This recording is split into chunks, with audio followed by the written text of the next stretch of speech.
네, 20대 또래 여성을 살해한 정유정의 고등학교 졸업 사진이 공개됐죠. 그런데 경찰이 공개한 신상공개 사진과 달라서 실효성 논란이 불거지자 정치권에서 이런 주장이 나왔습니다. 듣고 오시죠. 피해자와 유가족들에게 정말 죄송합니다.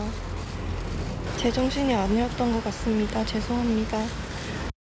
정유정 사건과 관련해서 공개된 피의자의 증명사진이 현재 얼굴과 상당히 차이가 있는 것으로 알려지면서 일명 머그샷을 공개해야 한다는 여론이 커지고 있습니다. 그러니까 언론에 공개된 사진과 실제 모습이 다르기 때문에 머그샷을 공개하자는 거잖아요. 왜 이렇게 좀 다른 건가요? 지금 이제 머그라는 게 사전을 찾아보면요, 두 가지 뜻이 있어요. 하나는 이제 머그컵 할 때 네. 손잡이가 있는 큰 컵 있잖아요. 이게 있고, 옛날에는 머그라는 뜻이 얼굴, 페이스, 얼굴을 이렇게 속된 말로 머그를 합니다. 그래서 이제 그 얼굴의 정면과 측면을 찍는 거죠. 옛날에는 이게 그 키까지 재게, 눈금까지 이렇게 촬영하는 이게 바로 머그샷인데요. 중요한 거는 미국에서는 미국의 정보자유법이거든요. 미국에서는 이게 합법입니다. 네. 이게 중요한 거예요. 미국에서는 머그샷을 이렇게 공개하는 게 정보자유법의 합헌 이렇게 되어 있습니다. 그런데 우리나라 판례가 머그샷 이게 공개가 불법이에요. 우리나라는 이게 공개해버리면요, 머그샷 명예훼손으로 처벌됩니다. 이게 저는 심각한 문제다. 왜냐하면 우리가 이제 그 얼굴을 공개하는 게 재범을 막는 이런 여러 가지 이제 그 취지가 있잖아요. 근데 만약에 진짜 얼굴을 머리카락으로 가려버린다. 이러면 이게 그 머리카락을 강제로 올릴 수가 없어요. 인체에 손을 댈 수가 없기 때문에 우리나라는 이게 또 마스크를 강제로 벗기는 것도 안 됩니다. 영장 없이. 따라서 저는 취지에 안 맞기 때문에 이번에 그 박형수 의원도 법안을 발의했더라고요. 우리도 이게 그 얼굴 공개 결정하고 30일 이내 촬영한 사진이 있으면 공개를 하자. 저는 이게 아주 바람직하다 봅니다. 왜냐하면 범죄자의 물론 인권도 있죠. 그렇지만 이게 더 재범을 막는 국민 전체의 공익이 크잖아요. 우리 법치 선진국가 미국에서도 머그샷을 이렇게 공개합니다. 재밌는 게 옛날 1977년에 빌 게이츠 있잖아요. 빌 게이츠도 교통사고로 머그샷을 촬영한 게 지금도 인터넷에 있습니다.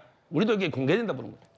네, 이 흉악범의 지금 모습을 공개하자는 법안만 지금 7건 정도 발의가 된 것으로 알려져 있는데 왜 그동안은 이게 제대로 진행이 안 됐던 겁니까? 아무래도 이런 부분들이 문제가 될 때만 국민적인 여론이 확산됐다가 또 이제 흐지부지 되는 경우들이 많았던 것으로 기억이 납니다. 그러나 이 필요성에 대해서는 국민적인 공감대가 이제는 어느 정도 다 되었다라는 생각이 듭니다.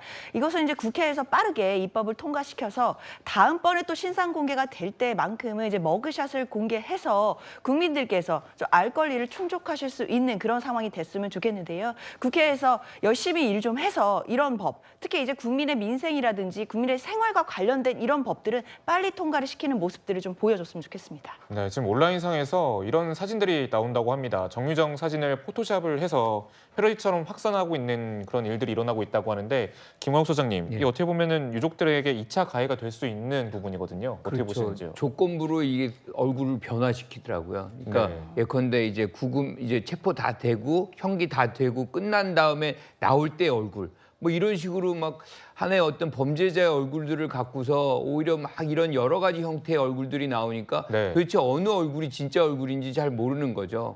특히나 이제 이렇게 머그샷을 이제 공개하고 이렇게 하는 이유는 사실상 흉악범들을 재발을 방지하고 경계하게 하기 위한 그런 목적인데 오히려 이런 것들이 혼돈을 주고 혼란스럽게 만드는 그런 요인으로 작동을 할 수가 있어서 어떻게 보면 머그샷을 더 빨리 시행을 해야 되는 필요성이 여기에 있지 않나 이렇게 봅니다. 네, 구정 씨. 이거 저도 뭐랄까요, 보정한 사진을 온라인을 통해서 봤는데요. 이거 좀 섬뜩한 일 아닙니까? 어떻게 보면 이게 살인 범죄를 저지른 범죄자인데 그 사람의 사진을 가지고 되게 이 보정이라는 것은 굉장히 좋게 만드는 거 아닙니까? 오히려 악마화한다라기보다는 오히려 더 호감을 주는 모습으로 이 변형시킨 사진들을 봤는데요. 이것은 살인 범죄의 심각성을 알리기보다는 오히려 이걸 희화화하는 측면이 있기 때문에 이런 어떻게 보면 이것도 일종의 가짜 뉴스가 될 수 있기 때문에 범죄자에 대한 어떤 사진을 저렇게 포토샵을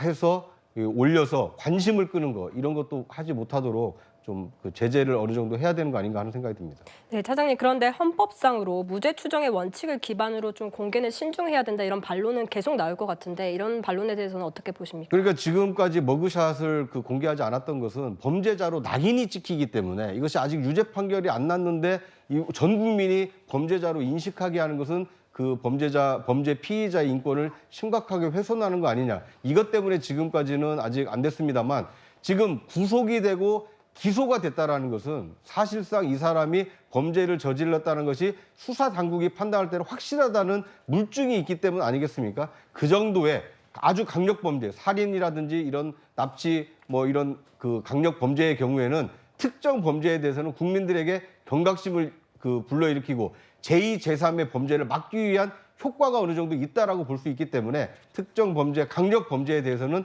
이 머그 사진을 공개하는 것이 하루빨리 입법화가 돼야 되지 않을까 하는 생각이 듭니다. 네, 김광석 소장님. 그 시대도 달라졌고 이제 법 정서를 고려한다면 이제 머그샷 공개법이 통과될 가능성이 좀 있다고 보이시는지요? 저는 거기에 동의합니다. 그런데 이제 조건이 사실상 모든 범죄에 적용돼서는 안 되고요. 그러니까 네. 우리가 사실상 우려하는 그런 흉악범, 재발이 됐을 때 받을 수 있는 공익의 어떤 이 크기가 굉장히 큰 사건에 대해서만 국한적으로 좀 활용이 될 필요성이 있지 않나 이렇게 봅니다. 네, 오늘 뉴스의 라이브 픽은 여기까지 하도록 하겠습니다.